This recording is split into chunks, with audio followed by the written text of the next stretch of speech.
I'm Johnny Campbell and welcome to our next episode of TA Talks. With me today I've got two fantastic minds, good friends who we could chat for hours. We're going to try and condense that to some really good conversation for you today. I've got with me Chris Hoyt and Jerry Crispin from Career Crossroads. Welcome to Dublin, guys. Thanks. Hey, thanks. So both of you are probably quite well known to our audience. You have a larger than life presence on stage, at different shows, write extensively, and good opinions that are quoted everywhere. I wonder, could you reintroduce yourselves to our audience today? Chris, maybe starting with you, a little bit of background on yourself and how you ended up doing what you're doing right now. Thanks. Chris Hoyt. I've been with Career Crossroads now. I've been working as Jerry's partner for 2 years, I guess. It's gone pretty quickly. And we're having a great time pulling talent acquisition leaders together from around the world to really talk about what keeps them up at night, both online and in person at about 8 or 9 meetings a year. I've been in talent acquisition for about 25 years now. I've been in the space. Started as a recruiter in the field, and then have run talent teams and branding initiatives and departments and functions at both AT&T and PepsiCo before coming on board. And Jerry? I just started in talent acquisition. No, You're going to love it. if he's got 25 years, I'm going, oh shit. You can learn a lot from this guy here. I'm going to maybe start, but Jerry, you told me a couple of years ago about one of the first SHRM presentations you ever delivered around how HR and recruitment could use the internet. Yes. So maybe give me some context in terms of when that was. That was 1996. And, to give you some context, I've been in recruiting literally my entire life, adult life. And when I have an engineering degree, but in graduate school, I fell in love with recruiting. I was involved in career services to pay for my graduate work. So I got fascinated by the whole issue of how people not only work, but how they get to the work, how they choose what they do. And so I became fascinated by it. And in the pre-industrial world, recruiting was not the highest function for HR. And so I looked at a lot of different areas within HR. Most of my early work was with Johnson & Johnson. So I had an entire career with Johnson & Johnson, heading up HR and heading up TA. But it was not complex. It was a pretty non-industrial, non-technology focused function. But starting in the 1990s, things changed and started changing rapidly, and we could see it coming. In fact, we thought we were late getting into it. So we started writing books about how emerging technology would change recruiting. And in 1996, I had an opportunity to go to SHRM's conference in Chicago, I believe, and speak on the subject. And so my title was HR and the Internet. And I think in the story that I told you, but I asked when I got on stage, I said, how many of you have an email address? And only 1 in 4 people in the room, there was 1,000 people in the room, only 1 in 4 had an email address, and this is all HR folk. How many of you have seen a page on the internet? 1 in 10. And I pretty much said, I'm going to share with you what I think is starting, but I absolutely believe that if you don't leave here embracing a new way of thinking about this issue, that you really need to start looking at a different career. And you know what? I think in the next 21 years, if you will, I'd probably still say that if you don't start looking at what's coming next, and I don't mean 5 years or 10 years, I mean like around the corner, you really need to start looking for a different career, because recruiting, talent acquisition is in a constant state of change. There's no loyalty for any of the tools, resources, partners, et cetera, unless they can deliver and that they can change with you. And so, I've been just a fan of figuring out how do we embrace it. We pivoted from those books to, as Chris mentioned, we're trying, our aspiration really is a community of talent acquisition leaders who care about each other, who help each other, who are compelled to improve, have some critical thinking skills, and a willingness to kind of step up and talk about what they do, share what they do. And this, and pardon my pronunciation because I get it wrong all the time, this colloquium? I know, I had to look it up. So colloquium, We still spell it wrong. colloquium's supposed to mean peer-to-peer. It's got a little bit of an academic piece to it, but I think the critical aspect is any of one of those meetings is not a meeting in which Chris and I are, getting on stage and doing stuff. It fundamentally is designed around the people who are leading talent acquisition in various areas. So sourcing or branding or executive search or whatever it might be. We do 8 different ones a year. And it requires folks to really engage each other. I try to build some scenarios around that to help, but by the end of the day and a half, they're ignoring the scenarios and saying, this is what I want to talk about now. And that's, to me, is exciting. It's like having a focus group that pays you, but a focus group that's kind of engaging each other about what they're trying to solve now. And to me, that tells you more about the next 6 months, and that's all the future I can manage to embrace. I like the fact that we've got, so before I came on, I was actually a member. And I love the aspect that everybody in there I knew was doing the work or leading the work, and that was going to be the real deal that I spoke to. And that's sort of, I think, what differentiates what we do is that our members are interviewed. So it's not who's got the budget to join and come be in the meeting. They go through an interview process. And there are a handful that we've turned down this year that just aren't a good fit. So why we like fancy words like colloquium is because there is a little bit more to the meeting than just throwing a bunch of people in the room to sort of bang on a drum or talk about what's hot. It's folks we know are doing the work. I can see the value in that. I know a lot of heads of talent who feel a little bit on their own. Not everyone has the luxury of being part of a community where they can have those conversations. I know if you're in a remote part of the US, if you're somewhere in Europe or elsewhere, you might just get to the events. You might not get your invite to whatever the big conference is. You just might not have the budget to travel. You're too busy. But you do want to lean on a peer group and not feel like you're the only person making these decisions. It can be lonely.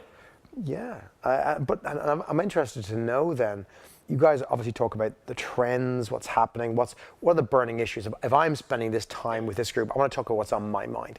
You must see a lot of common themes. There must be things that are very obvious to both of you are the hot things, but to anyone sitting outside that, they might be thinking, is it just me or not? What are those trends? So each of the meetings that we do have a focus point. So one is, like Jerry said, one's sourcing, one's branding, one's executive recruiting, leadership.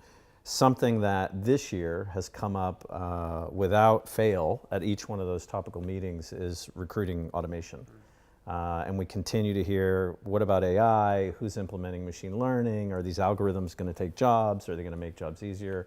I'd say that's probably one of the hottest from a topical. It's sort of this year's big data, last year's mobile recruiting, sort of trend and shift. But I'd say that's our hottest one, our biggest one. I mean, there's several. And I think there's an inference here. It's because it's still mysterious.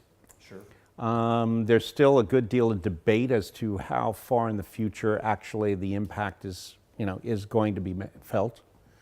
I have an inference about that as well, because I think there's an overriding piece to this, and that is I see most of the talent acquisition leaders now that are ensconced in fairly good enterprise-wide companies. They have 10, 20 years of experience with, in effect, this first generation of recruiting automation. So they've been dealing with technology tools now and how to put a solution stack together and organize it and integrate it and deal with it and train people and keep that learning going now for 10, 20 years.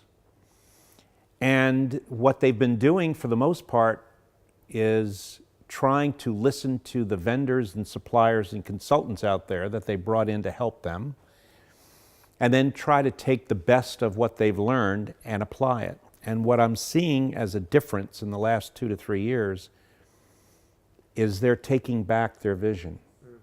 That instead of going to the vendors, they've been to them enough.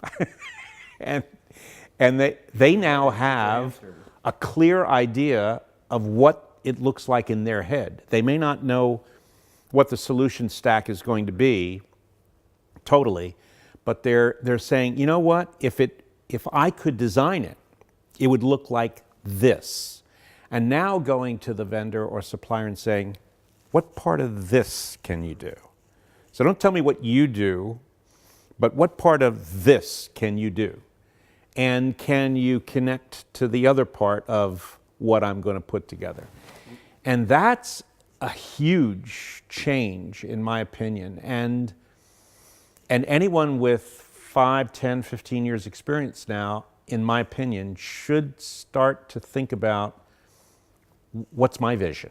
Well, and there's an element of that too that I think is from a recruiter standpoint, more of the dialogue is the recruiters, the robots are coming to replace us, right? And I think that there's a piece of this that it's not so much about, replacing recruiters. I mean, there is some recruiting that could be automated with the right technology and as it continues to evolve, but I think the big win is the leaders that are savvy enough to begin implementing technology to get rid of the mundane tasks, right, and the very transactional components of recruiting that will enable the recruiters to go back and be better business partners internally, or enable them to be better at wooing candidates as opposed to necessarily digging them up and doing scheduling, in the back and forth. Right. So I think there's a couple different sides to that from a cost standpoint and a proficiency standpoint that are I think exciting. Actually conceivably beyond the mundane, once the scheduling issues and a few of the others show that they can be done and automated in a way that enhances, actually, improves the capability of recruiters to actually have a better capacity of what they do, and much more focus. I think we're going to see potential for the use of those kinds of things in consistency and feedback, for example. I think that's the big opportunity of this, is that people forget, they assume that we're going to just take away all the admin and volume and leave recruiters just doing everything else, as opposed to going, we can create a whole new level of responsibility above what we currently, because we're just too busy to get to it. If you had 30 more hours in the week, what would you do? How much extra value could you add? What could you work on? I think that's the opportunity, is and where people fear, oh, my job is going to change. It's saying, no. What are the parts of your job that hurt your head the most, but you'd love to get to? Because we're going to take away half your admin, and you're going to start getting that time back, and you're going to start working at a new level. I think that's what, it's the individual pressure I think recruiters should feel and be excited about, to kind of go, I'm going to have to up my game, but in more interesting work. I don't know of any recruiting automation that's on the way to get rid of this stuff within recruiting that recruiters are excited about. Yes. Right? Good point. So the idea is to enable them to do the things that they're passionate about within the role that they're in. And I got to be honest with you, if you're excited about scheduling, that aspect, just to pick one, maybe you should be a scheduler. And if you're not excited about talking with candidates or being able to partner with business partners, well, then maybe you're in the wrong job to begin with. I think the transition, though, is that recruiters are moving less from a job. Their job is changing, and it's becoming more of a career, less of a trade, more of a profession. And that's because we're going to be able to measure it, we're going to be able to describe it, we're going to be able to train it and learn from that. And those are all characteristics. And execution? That's crazy talk. That's the characteristics of a profession. And so recruiters who are in it just to make a buck and go home at 5, fundamentally it may shift, and it's not a time-dependent piece. It's a performance piece, as any profession would be. We talked about another trend, if I can take one more, is that, in the wider sphere of HR, which is kind of, the HR world where recruitment typically sits, right? Ultimately the VP of talent typically reports up to the CHRO. Typically, we discussed offline that you were starting to see heads of talent become heads of HR, whereas that really wasn't a role. You reached the ceiling and you just moved to a bigger company or became a consultant or started your own company. You got stuck. I'm always conscious of the fact that if I'm thinking about my role as head of talent, I'm thinking about the recession coming along, and that's one of the teams you axe because you don't need them because you're not hiring for a couple of years. These are always concerns, and most heads of talent have been through that big recession. They've had a career, got to a point, went back, started again, perhaps in terms of post-recession. And you're thinking about where else could I go in my career that is more recession-proof, but also more interesting and wider, and I can have bigger impact to the business. Is it a likely route? And if it is, why the talent folk? Why are they the ones being considered against all the other people who work in HR? Because it's a broad remit for that senior job. And your comment is, I think, right on target, but it fits within the framework of the fact that we've got silos in HR. And so over many years, many years ago, unions, whoever was involved with the union was in effect the person who moved on up in HR. That's not true anymore. Today, in my opinion, it's going to be the person who combines both talent acquisition skills and the learning skills. And whether you call it talent management or some other aspect, whoever can break those silos down can start asking the kinds of questions that we should be asking about short and long-term hiring. And we need to continue to think about hiring or rehiring after a person is an employee. Where do they continue to go? Where do we begin to lose them? What do we need to offer to those individuals, both short and long term? And we need to start thinking about that from the point of view of their education. Where should we start meeting them? Should it be in high school? And there are some jobs where we should be meeting them in high school, and there are other jobs where we should be meeting them in college. So, companies are going to have to rethink that, and obviously we need talent acquisition leaders who understand learning, or learning leaders who understand talent acquisition to make that happen. And yes, that's a significant part of HR, but it's now, I think, each of them has their own body of knowledge. They're evolving specialties. There are specialized tools that are coming into play. And so putting all that together is, I think, where we need to evolve. I think, if I can bring together some of those, you're looking at machine learning and AI being a certainly novel topic this year, people looking at how can we use it, building on the back of things like data science, and everyone wants to hire a data scientist. This move towards being more strategic in the business and having that voice. It seems to me that the modern head of TA, she's going to have to bring a analytical, scientific approach in mind to this. You have to be comfortable dealing with data and complexity. You've got to be able to be confident in the strategy that you lead with that has to be aligned to your business. This is a more strategic person. This is someone who is data driven, they're numbers driven, they want insights, they want to get results, they have ROI in mind. This isn't fluffy, let's make everyone happy in HR and hire nice candidates kind of stuff anymore, if it was ever that. That's, in all of those trends, this is a different animal of a person than maybe 10, 20 years ago would have been head of personnel or whatever the role title. As to your point, Jerry, the union rep who did good, who became the person we had to have on the board because it will make the staff happy and the unions happy. This is a different strategy down, using data, speaking the same language as their colleagues who are running other teams. It's a different type of person who's leading these talent acquisition teams. Without a doubt.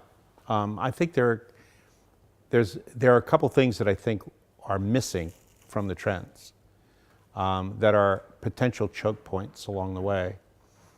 One of them is how we select.